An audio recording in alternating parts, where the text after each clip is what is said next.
What's up? It's Coach Ryan Rizuki. You want to be a better shooter, and I want to help you do that. Let's get to it. So let's look at a few reasons why you might not be making shots. Number one is going to be hand placement. So if your hand's on the side of the ball or it's facing the wrong direction, let's fix that. Take a look at the shooting hand perfectly in the center. I like to use a split finger hold with my index on one side and my middle on the other. But it's also perfectly fine to use the index finger in the middle or the middle finger in the middle, as long as you don't have your hand on the side or facing in another direction. Keep the shooting hand facing perfectly straight. Now the guide hand here, you're going to see some good separation. You do not want your hands too close together. So the guide hand is going to be here on the circle where my thumb is going to be placed, and it's going to be on the side and even look like it's slightly underneath.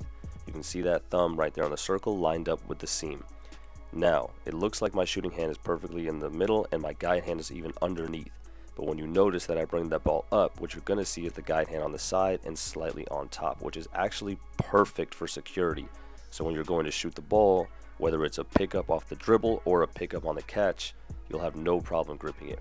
You can see all 5 fingers on my shooting hand and only 1 finger on the guide hand. This is ideal for separation. You do not want to see more than just those 6 fingers.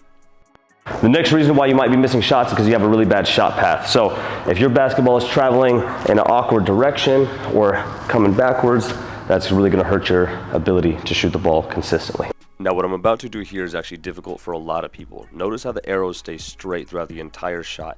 They don't turn to the right, they don't turn to the left. My shot path doesn't go outside of my frame to the right.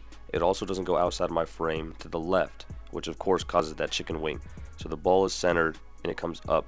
It does not go behind my head, it stays in front of my head, and I'm able to release it right from that eyebrow.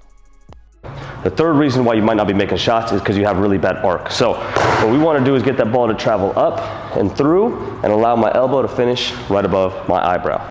The simplest rule to having good arc is to get the elbow over the eyebrow. Right here you can notice the elbow is right over the eyebrow. In this example you can see the same thing, however the arm goes way too far back, so don't do that. I have seen people do that. And then of course you never want that ball to go over the head, and you never want to finish with your elbow under the eyebrow. So easy way to make sure that you have good arc on your shot. The fourth reason why you might not be making shots is because you push the ball too much with your offhand, causing the basketball to travel in another direction. So the easiest way to fix that is to take your offhand thumb, remove it from the ball, take your index finger, also remove it from the ball. So now when you practice shooting, you can just practice right here. This is honestly one of the best ways to not thumb flick the ball anymore. Simply just take those 2 fingers off and shoot all your shots just like so. The fifth reason why you might not be making shots is because you don't release the ball with the correct fingers, which is going to be these 2 right here or these 2 right here. But you don't want to release with the pinky and you don't want to release with the thumb or a combination of the last 2 fingers. Make sure that you finish with the wrist down.